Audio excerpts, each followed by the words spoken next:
The opposition is walking back its commitment to cap the international student intake, instead arguing for broader reforms to slash migration across the board.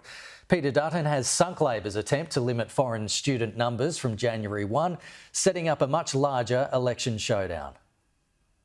Labor and the Coalition agree that Australia's intake of international students needs to fall. We are in favour of a reduction. I make no apologies for saying that we need to put a cap on the number of international students. But bipartisan support for installing a hard limit on the number of students allowed in seems to have collapsed. The opposition will side with the Greens to block a government plan to set a national cap at 270,000 for the coming year. They are going to vote to push net oversized migration higher. That's a decision that they've made today. That's despite this commitment from Leader Peter Dutton during his budget in reply speech in May. We will work with universities to put in place a cap on foreign students. Now we know that was a lie.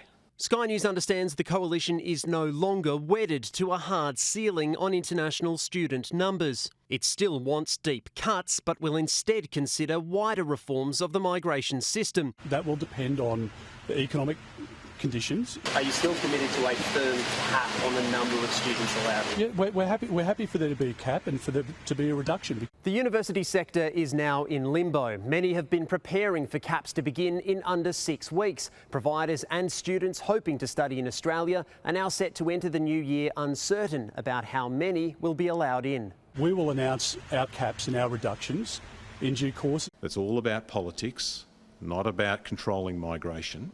Cameron Redden, Sky News.